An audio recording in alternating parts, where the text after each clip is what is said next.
से पहले आपको बताएंगे कि सिंध की तालीम का जनाजा है, जरा धूम से निकले। बच्चों का टेस्ट कैसे लेंगे जब टीचर्स ही पास ना हो सके। सिंध में जूनियर असातिज़ा की भर्तियों के टेस्ट में 99% फेल हो गए। 1,60,000 में से सिर्फ 1250 पास हुए। 14,300 असामियों के लिए 0.78% ही 25% पासिंग मार्क्स ले सके।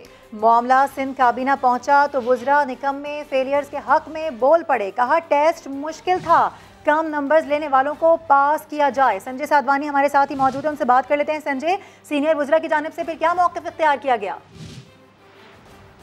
देखें मारूक, जब ये मामला सिंध काबीना पहुंचा तो सिंध काबीना के वुज़रा आपस में ही लड़ पड़े, एक दूसरे से उन्होंने इत्तेफाक नहीं किया।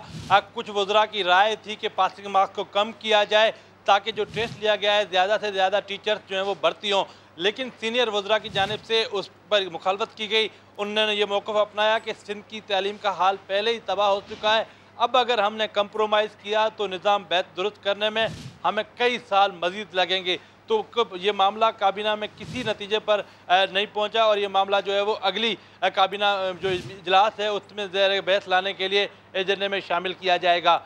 IBS सक्खर ने टेस्ट लिए जूनियर एलिमेंट्री स्कूल टीचर्स की भर्ती के लिए 1,60,000 से ज़ायद जो उम्मीदवार हैं वो इसमें अपीयर हुए, जिन्होंने टेस्ट दिया। आज 14,300 असामियों के लिए, लेकिन जो पास हुए हैं वो सिर्फ 1,250 उम्मीदवार ही पास हो सके हैं। अगर हम बात करें एदाद-ओ-शुमार की तो 99% टेस्ट देने वाले जो उम्मीदवार हैं वो फेल हुए, जबकि 0.78% जो उम्मीदवार हैं पास हो सके हैं। तो सिंध की तालीम के लिए ये एक इंतहाई डब्बा साबित हुआ है, क्योंकि गुज़श्ता 13 सालों से सिंध में पाकिस्तान पीपल्स पार्टी की हुकूमत है। एक जनरेशन पूरी पाकिस्तान पीपल्स पार्टी के दौर से निकली है, तो ये पूरी जनरेशन की जो उन्होंने आज टेस्ट दिए हैं वो तबाहकुन नताइज जिसके सामने आए हैं। टेस्ट देने वाले 99% उम्मीदवार फेल हो गए हैं। हालांकि पासिंग मार्क्स भी इतने ज़्यादा नहीं थे, 55 पासिंग मार्क्स रखे गए थे।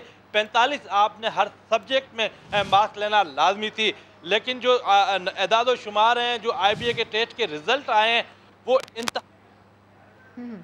ठीक है संजय साधवानी, आप इस हवाले से हमें अपडेट कर रहे थे और इसी के ऊपर मौक़िफ़ ले लेते हैं सिंध में अपोजिशन लीडर हलीम आदिल शेख का। सर बहुत शुक्रिया समा को वक्त देने का। सिंध में असातिज़ा की भर्ती के लिए टेस्ट हुए और 99% उम्मीदवार फेल हो गए हैं, क्या मौक़िफ़ है आपका? सिंध के साथ तो खिलवाड़ किया ही। इन्होंने इस नाअहल हुक्मरानों ने सिंध की तालीम के साथ खिलवाड़ हुआ, और जितने भी इससे पहले वुज़राए तालीम रहे वो लगता है सभी ज़ेरे तालीम थे। उन्हें तालीम से गर्ज नहीं था, उन्हें नौकरियां बेचने से गर्ज था। पहले भी हमने देखा, उस जमाने में पीर मज़हर का दौर हो, निसार खोड़ों का दौर हो, इन्होंने सब कुछ बेचा। 99% अगर बच्चे फेल हो जाते हैं तो मैं कहना चाहता हूँ कि इससे बड़े जुल्म क्या है, किसने तबाह किया?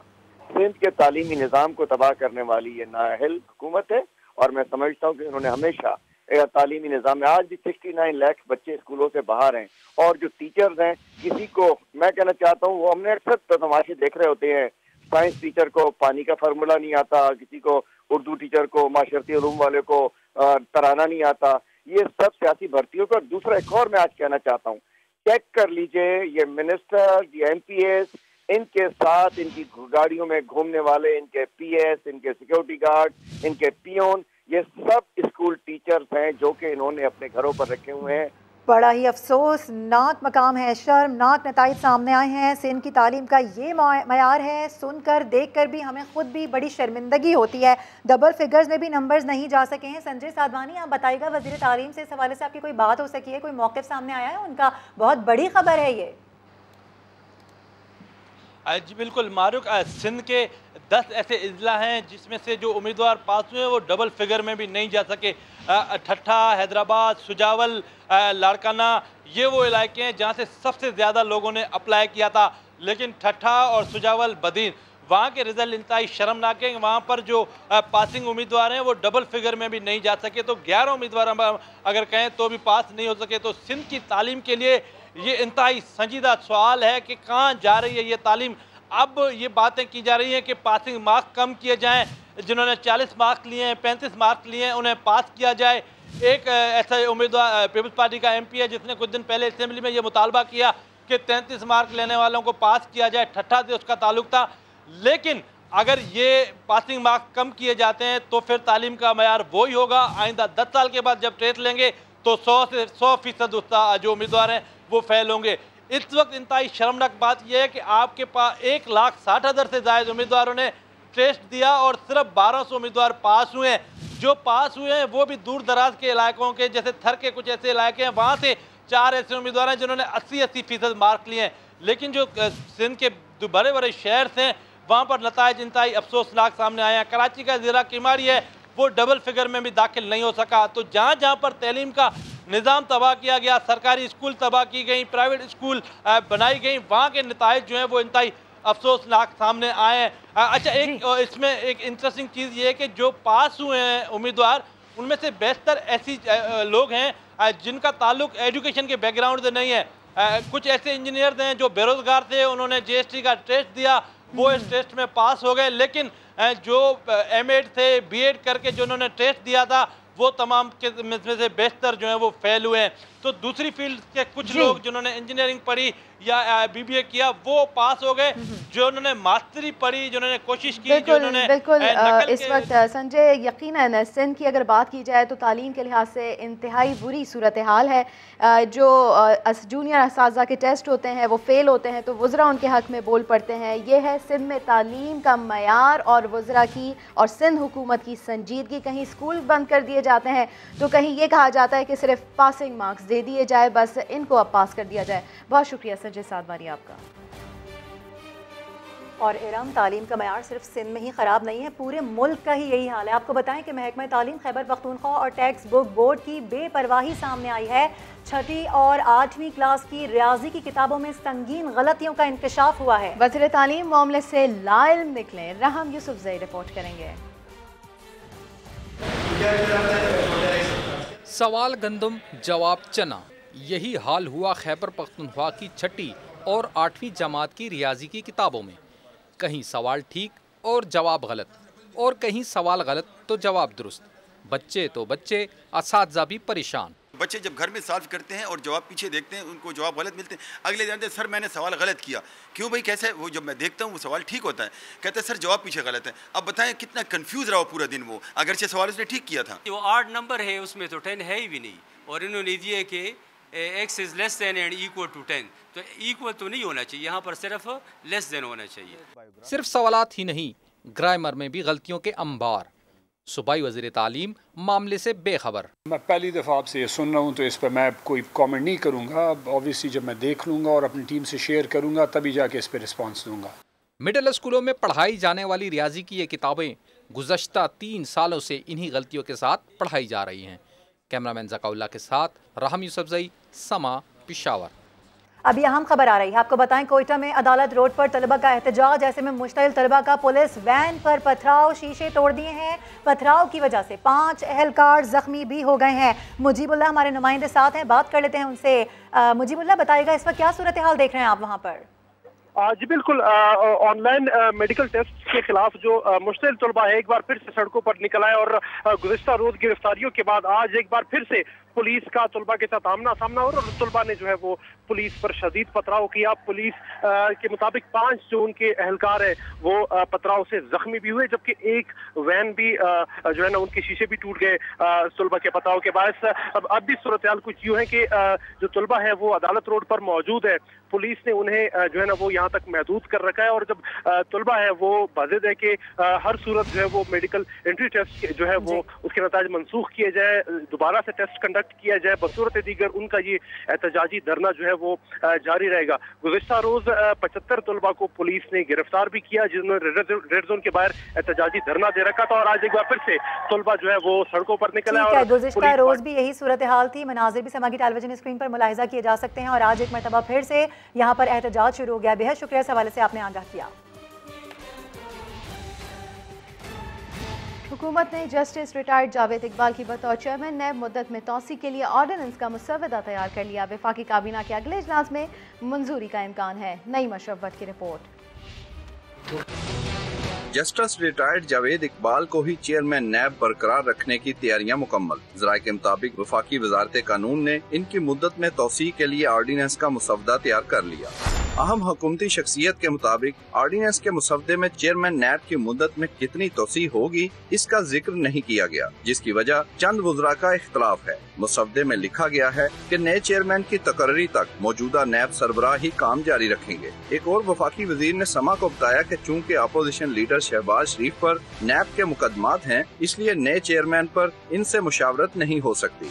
ज़राए के मुताबिक आइंदा काबीना के इजलास में वजारत कानून की जानिब से ऑर्डिनेंस का मुसवदा पेश होने का इम्कान है। काबीना की मंजूरी के बाद मुसवदा सदर को भेजा जाएगा। वफाकी वजीर कानून फरोग नसीम का मौक़िफ़ है कि चेयरमैन नैब की तकर्री के मामले पर वजीर आज़म से 4 मुलाकातें हो चुकी हैं। इसके लिए सिर्फ एक नहीं, मजीद 4 नामों पर गौर हो रहा है और अभी तक मुसवदे को फाइनल नहीं किया गया। नईम अशरफ भट्ट, समा, लाहौर। आपको बताएं कि चेयरमैन नैब की मुद्दत में तौसी के लिए ऑर्डिनेंस का मामला ऐसे में पीपल्स पार्टी के रहनुमा कमर ज़मान कायरा ने मुखालिफत कर दी है। समा से गुफ्तगू में कहा कि नहीं मालूम पार्टी क्या फैसला करे, लेकिन उनके ख्याल में इसे अदालत में चैलेंज करना चाहिए। राना सना बोले पार्लियामेंट के अंदर और बाहर मुजाहिरा करना चाहिए। अरसे से अपोजिशन एक बात कह रही थी कि नैब न्याजी नक्सस, वो नक्सस और वाज़ेह हो जाएगा, वो खुल कर सामने आ जाएगा। ऑर्डिनेंस जारी करेंगे। ऑर्डिनेंस किस काम के लिए? एक कानून में तरमीम करने के लिए कि नैब चेयरमैन को एक्सटेंशन दी जा सकती है। मुझे नहीं पता मेरी जमात क्या फैसला करती है, मेरी जाती राय में जाना चाहिए और उसको हर हाल में अपोज करना चाहिए। हमारी ये राय है कि हमें हर कानूनी और आईनी रास्ता भी बनाना चाहिए और जो एक जमहूरी हक है हमारा कि हम पार्लियामेंट के अंदर और बाहर जो है इसके ऊपर एहतजाज करें, क्योंकि इस तरह से तो फिर चेयरमैन नैब साहब जो है वो तो बिल्कुल इनके जाती मुलाजम बन जाएंगे। ब्लैकमेल कह लें, कमजोरी कह लें, कुछ भी कह लें, लेकिन चेयरमैन नैब को इन्होंने काफी अपने घटिया मकासद के लिए इस्तेमाल किया है। तो अब ये समझ जाएंगे और कोई बंदा जो है वो इस्तेमाल नहीं होगा। मरियम नवाज मुश्किल में आ गई। सहाफ़ी ने एक इदारे के सरबराह की मुद्दत में तौसी की हिमायत का सवाल किया तो कहा वो इस गुनाह में शामिल ही नहीं थी। बाद में ट्विटर पर वजाहत करना पड़ गई। लिखा मेरा जीना मरना नून लीग के साथ है, कभी नहीं कहा कि इस नून लीग का हिस्सा नहीं थी। एक सवाल अलग अलग जवाब, ये कैसा है मरियम नवाज का अंदाज। इस्लामाबाद हाई कोर्ट में पेशी पर सहाफी ने पूछा, एक इदारे के सरबराह की तौसी पर नून लीग ने हिमायत की थी, चेयरमैन नैब की तौसी पर क्या कहेंगे। मरियम नवाज ने जो जवाब कैमरे के पीछे दिया वही कैमरे के सामने भी। किसी एक्सटेंशन में मैं उस गुनाह में शामिल नहीं। मगर अहता अदालत में इस जवाब पर एक और सवाल हुआ था कि नून लीग ने तो उस वक्त बाद जमात वोट दिया था, जिस पर मरियम नवाज ने कहा मैं उस नून लीग में नहीं थी। लेकिन यही सवाल जब कैमरे के सामने हुआ तो जवाब ना दिया। आपने अंदर कहा है कि जिस एक्सटेंशन में पहले मुस्लिम लीग ने वोट दिया उस दे चुकी हैं जवाब। मैं इसका जवाब दे चुकी हूँ। और कोई सवाल आपने करना है? मरियम ने इग्नोर किया मगर सहाफियों ने नहीं, फिर वही पूछा। मैंने इस बात का जवाब दे दिया और बड़े क्लियर अल्फाज में दे दिया है। मैंने इसमें अपने वर्ड्स मिन्स नहीं किए। मेरा जवाब इनके पास है, अगर आपने नहीं सुना तो इनसे पूछ लें। कई बार सवाल के बावजूद वो जवाब ना आया जो मरियम ने कैमरे के पीछे दिया था, मैं उस नून लीग में नहीं थी। मगर एक ही सवाल बार बार सामने आने पर मरियम नवाज बाकी बातें भूल गईं। पीटीआई के एमपीए ने जो धांधली की, वो एमएनए ने, सॉरी वो जगह का नाम क्या है जहाँ पे इलेक्शन हुआ, वहाँ पर कुरम एजेंसी में जो। अब तो आलम ये था कि कहाँ देखकर बोलना है, आसपास वाले समझा रहे थे। बहुत बदतरीन महंगाई का सामना है उनको। अदालत के अंदर जो कहा था कैमरे के सामने वो जवाब ना दिया, अलबत्ता बाद में ट्विटर पर वजाहत करना पड़ी। आगे बढ़ते हुए आपको बताएं कि साबिक सदर आसिफ अली जरदारी के लिए नई मुश्किल। 8 अरब की मशकूक ट्रांजैक्शन केस में 29 सितंबर को फर्द जुर्म आयद की जाएगी। एहतसाब अदालत ने साबिक सदर को ज़ाती हैसियत में तलब कर लिया। आसिफ जरदारी को तलबी का समन बिलावल हाउस कराची के पते पर अरसाल किया गया है। साबिक सदर को 29 सितंबर की सुबह 8:30 बजे इस्लामाबाद की एहतसाब अदालत नंबर 3 में पेश होने की हिदायत की गई है। आसिफ जरदारी पर 8 अरब से जायद की मुबैना मनी लॉन्ड्रिंग का इल्ज़ाम है, जबकि साबिक सदर के मुबैना फ्रंटमैन मुश्ताक अहमद को अदालत पहले ही इश्तिहारी करार दे चुकी है। वज़ीर-ए-आज़म इमरान खान आज रात अक़वाम मुत्तहिदा की जनरल असम्बली से खिताब करेंगे। पाकिस्तानी वक्त के मुताबिक रात 1:35 पर उनका खिताब बराह रास्त नशर किया जाएगा। अक़वाम मुत्तहिदा की जनरल असम्बली से अपने वर्चुअल खिताब में वज़ीर-ए-आज़म कश्मीरियों के हक़ खुद इरादियत और कश्मीरी अवाम की हिमायत का इयादा करेंगे। अफ़गानिस्तान की सूरत हाल पर पाकिस्तान का नुक्ता नज़र पेश करने के अलावा कोरोना की सूरत हाल पर गुफ्तगू करेंगे। वज़ीर-ए-आज़म अपने खिताब में मौसमियाती तब्दीलियों और 10 बिलियन ट्री मनसूबे पर भी रोशनी डालेंगे। वज़ीर-ए-आज़म के खिताब के मौके पर वज़ीर ख़ारजा शाह महमूद कुरैशी जनरल असम्बली इजलास में मौजूद होंगे। आगे बढ़ते हुए आपको बताएं कि नवाज शरीफ के नाम पर वैक्सीन के जाली इंदराज का मामला। पंजाब के महकमा सेहत ने कोट ख्वाजा सईद अस्पताल के MS और senior medical officer doctor Munir Ahmed को मुअत्तल कर दिया। पंजाब हुकूमत की 4 रुकनी तहकीकाती टीम ने रिपोर्ट वज़ीर आला पंजाब को पेश कर दी। चौकीदार और वार्ड बॉयस कोरोना वैक्सीनेशन की जाली एंट्रीज करते रहे। MS के सेक्रेटरी के दोस्त ने नवाज शरीफ का शनाख्ती कार्ड अपने वालिद का कहकर रजिस्टर्ड करवाया। 7 मुलाजमीन की गलती की वजह से सब कुछ हुआ। लाहौर से दानियाल उमर की रिपोर्ट। नवाज शरीफ की कोट ख्वाजा सईद अस्पताल में वैक्सीनेशन का इंदिराज। तहकीकाती कमेटी की रिपोर्ट वजीर आला पंजाब को पेश कर दी। रिपोर्ट में कहा गया कि अस्पताल इंतजामिया ने वार्ड बॉय और चौकीदार को वैक्सीनेशन की एंट्रियों पर कई माह से मामूर कर रखा था। दोनों मुलाजिमीन पहले भी जाली इंदिराज करते रहे। नवीद नामी शख्स ने चौकीदार अबुल हसन से दोस्ती की, जो सेक्रेटरी MS का दोस्त बताया जाता है। नवीद ने नवाज शरीफ का शनाख्ती कार्ड नंबर देकर कहा कि ये उसके वालिद का शनाख्ती कार्ड है। रिपोर्ट में कहा गया कि अस्पताल के 4 मुलाजमीन ने जाली एंट्री करने में मुआवनत की। वैक्सीनेशन सेंटर में कोई सीनियर ओहदेदार रिकॉर्ड को चेक करने के लिए तैनात नहीं। क्या नवाज शरीफ की वैक्सीनेशन की जाली एंट्री सोची समझी साजिश के तहत की गई? क्या नवीद नामी शख्स ने किसी लीगी ओहदेदार के कहने पर ये काम किया? FIA और पंजाब पुलिस मामले पर मजीद तहकीकात कर रही हैं। डाटा एंट्री करने वाले दोनों मुल्जिमान के खिलाफ FIR भी दर्ज कर ली गई है। तहकीकाती कमेटी ने अस्पताल के 7 मुलाजमीन के खिलाफ सख्त कार्रवाई की सिफारिश की है। महकमा सेहत पंजाब ने अस्पताल के MS और सीनियर मेडिकल ऑफिसर को लापरवाही और गफलत की बिना पर मुअत्तल कर दिया है। दानियाल उमर। जब ज्यादा बारिश आता है तो ज्यादा पानी आता है, लेकिन कराची में तो अगर थोड़ा पानी भी आए तो शहर का नागन चौरंगी डूब जाता है। ज्यादा बारिश तो आया ही नहीं है, पानी इतना कहां से आ गया जो निकला ही नहीं है। बहुत ज्यादा जो है वो पानी यहाँ पर जमा है। नाले का मंजर जो है वो पेश कर रही है। चंद मिनट की बारिश ने कई सड़कों को डुबो दिया। बारिश तो अल्लाह ताला की तरफ से आती है। इंतजामिया कहाँ है ये शहरी भी पूछ रहे हैं और यहाँ के मकीन भी पूछ रहे हैं। समा पहुँच गया है लेकिन इंतजामिया नहीं पहुँच सकी है। एडमिनिस्ट्रेटर कराची मुर्दाबाद फिर से जाने के पानी की निकासी के लिए क्या वजूहात हैं, क्या मतलब क्यों हल नहीं हो पाता वहाँ का? नाले जो हैं वो बैक मारते हैं जिसके से पानी एब्जॉर्ब नहीं हो पाता। नाले उबल पड़े हैं, हर तरफ पानी ही पानी है। घुटने मेरे जो है पानी में डूबे हुए हैं। शाहर फैसल पर किसी की तरह के जो है वो इंतजाम नहीं देखे जा रहे। गाड़ियों की लंबी कतारें लग चुकी हैं। मैं घुटनों पानी को उस रेले में खड़ा हूँ तो ये नाला उबला है। क्या इंतजामिया वहाँ पहुँचने में कामयाब हुई है अब तक? इंतजामिया कहाँ है इंतजामिया? बारिश के बाद बहुत ही बुरा हाल है। कराची में सरजानी के इलाके यूसुफ गोट की गलियों और घरों से गंदे पानी की निकासी नहीं की जा सकी है।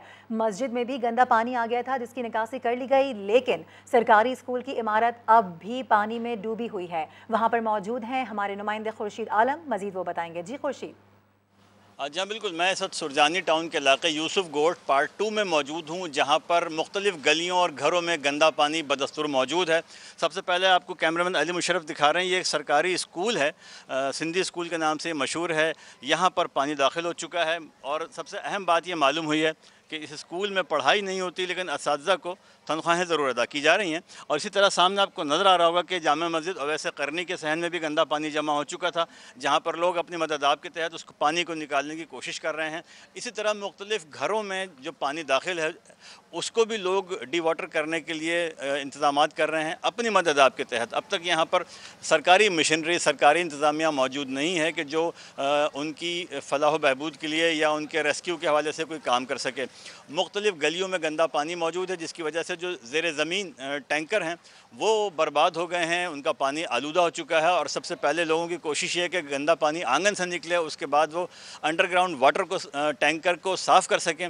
और सबसे अहम तरीन सूरत हाल है कि यहाँ पर सुरजानी टाउन के इलाके में मुतअद्दिद जो मसाजिद हैं उनका सहन भी गंदे पानी से भरा हुआ है। और सबसे अहम तरीन बात यह है कि लोग ये बार बार कह रहे हैं कि कहाँ है वो सरकार जो दावे करती है कि लोगों को किसी किस्म की मुश्किलात का सामना नहीं करना पड़ेगा। ये चंद मिनटों की बारिश सुरजानी टाउन के मकीनों के लिए एक बहुत बड़ी परेशानी का सबब बन चुकी है। जी, खुर्शीद आलम अपडेट कर रहे थे। कराची वालों, मॉनसून के एक और धुआंधार स्पेल के लिए तैयार हो जाओ। आज भी गरज चमक के साथ मजीद बारिश का इम्कान है। चीफ मेट्रोलॉजिस्ट सरदार सरफराज कहते हैं कि बारिश का सिलसिला हफ्ते को भी जारी रहेगा। कहीं तेज़ और कहीं हल्की बारिश मुतवक्के है। 28 सितंबर से बारिशों का नया सिलसिला सिंध में दाखिल होगा, जो मजीद बारिशें बरसा सकता है। अगले 2 रोज तक है, यानी 24 को भी और 25 को भी। तो जुम्मे के दिन भी वही आफ्टरनून के बाद चांसेस होंगे बिल्डअप होकर दोबारा से थंडरस्टॉर्म के साथ तेज हवाएं भी चल सकती हैं और कहीं मॉडरेट और किसी किसी जगह में तेज शावर्स भी मुतवक्के हैं। तो इसी तरह से नेक्स्ट डे सैटरडे वाले दिन भी इसी तरह की एक्टिविटी मुतवक्के है दोपहर के बाद। और फिर आगे 26-27 को कुछ ब्रेक आएगी और 28 से एक और स्पेल दाखिल होगा कराची में भी और पूरे सिंध में। तालिबान अमन के लिए अमेरिका के इत्तेहादी बन सकते हैं। अमेरिका को अफगानिस्तान के मामलात में शामिल रहना चाहिए। खित्ते को तबाही से बचाने का वाहिद रास्ता अमेरिका और दीगर बड़ी ताकतों का ताउन है। वज़ीर आज़म इमरान खान का अमरीकी जरीदे न्यूज़वीक को एक्सक्लूसिव इंटरव्यू। कहा कि 40 साल में पहली बार पूरे अफगानिस्तान में तालिबान की वाहिद हुकूमत कायम हुई है, इसलिए उम्मीद की जा सकती है कि पूरे मुल्क में अमन और इस्तेहकाम आ जाएगा। कराची वालों के अच्छे सफ़र के ख्वाब ट्रैक पर आ गए। चीन से आने वाली ग्रीन लाइन की बसों के टेस्ट रन की गई। 40 ग्रीन बसें पोर्ट से सरजानी ग्रीन बस डिपो मुंतकिल कर दी गई। आपको बताते चलें कि कराची वालों के अच्छे सफ़र के ख्वाब ट्रैक पर आ गए। ग्रीन लाइन बसें जो कि चीन से आई हैं और आज जो है ट्रैक पर ये चलती हुई नज़र आई, इसकी टेस्ट रन की गई। 40 ग्रीन ये बसें पोर्ट से सरजानी ग्रीन बस डिपो मुंतकिल कर दी गई। कराची वालों के लिए एक और अच्छी खबर। आपको बताएं कि कौमी इक़्तिसादी काउंसिल की एग्जीक्यूटिव कमेटी ने कराची सर्कुलर रेलवे के इंफ्रास्ट्रक्चर मंसूबे की मंजूरी दे दी है। वज़ीर आज़म इमरान खान आइंदा हफ्ते संग बुनियाद रखेंगे। इस्लामाबाद से रिपोर्ट कर रहे हैं शकील अहमद। ट्रांसपोर्ट के मसाइल में घिरे कराची वालों की सुनी गई। शहर कायद में चलेगा अब जदीद रेलवे का आहानी पहिया। एक्निक ने KCR का इंफ्रास्ट्रक्चर मंसूबा मंजूर कर लिया। वजीर आजम इमरान खान आइंदा हफ्ते मंसूबे का संगे बुनियाद रखेंगे। वजीर मंसूबा बंदी असद उमर ने ट्विटर पर खुशखबरी सुना दी। वजारत खजाना के मुताबिक मंसूबे पर 20 अरब 70 करोड़ रुपए लागत आएगी। 43 किलोमीटर तवील जदीद मास ट्रांजिट सिस्टम मुतारिफ कराया जाएगा। माहौल दोस्त इलेक्ट्रिक ट्रेन चलाई जाएगी। 22 लेवल क्रॉसिंग खत्म करके फ्लाईओवर अंडरपास तामीर किए जाएंगे। ड्रिक रोड से कराची सिटी स्टेशन तक ट्रैफिक के बहाव में बेहतरी आएगी। कराची में 50 किलोमीटर तवील फ्रेट कॉरिडोर की तामीर और अपग्रेडेशन का भी प्लान है। फ्रेट कॉरिडोर कराची पोर्ट से पिपरी तक तामीर किया जाएगा। दौरा पाकिस्तान की मनसूखी में हमारा हाथ नहीं, फैसला करते वक्त हमें अंधेरे में रखा गया। इंग्लैंड प्लेयर्स एसोसिएशन ने दौरे की मनसूख का कसूरवार इंग्लिश बोर्ड को ठहरा दिया। अभी आपको बताएं कि न्यूजीलैंड और इंग्लैंड का दौरा पाकिस्तान मंसूख करने पर साबिक क्रिकेटर्स का रद्द-ए-अमल सामने आया है। साबिक कप्तान वसीम अकरम का कहना है कि कौमी टीम को अपनी परफॉर्मेंस से जवाब देना होगा। राशिद लतीफ ने कहा कि इंग्लैंड और न्यूजीलैंड को पाकिस्तान का दौरा करना चाहिए था। मोइन खान ने कहा कि आलमी सतह पर भी इस फैसले की मजम्मत की गई है। वेस्ट इंडीज़ ने अपनी टीम पाकिस्तान भेजने का इशारा दे दिया। क्रिकेट वेस्ट इंडीज़ के CEO जॉनी ग्रेव का कहना है कि पाकिस्तान समेत किसी भी मुल्क के दौरे के लिए पुरज़्म है। क्रिकेट वेस्ट इंडीज़ का कहना है कि अपनी टीम पाकिस्तान भेजने का इरादा रखते हैं। माजी की तरह इस टूर से कबल तमाम ज़रूरी अमल का जायज़ा लेंगे। बोर्ड के CEO ने कहा कि वेस्ट इंडीज़ प्लेयर्स एसोसिएशन और खिलाड़ियों से बात करेंगे। पाकिस्तान समेत किसी भी मुल्क के दौरे की कमिटमेंट पूरी करने का प्लान है। पाकिस्तान क्रिकेट बोर्ड और सिक्योरिटी एक्सपर्ट से राब्ते में रहेंगे। 3 रोज़ कबल PCB के चीफ एग्जीक्यूटिव वसीम खान से रब्ता किया था।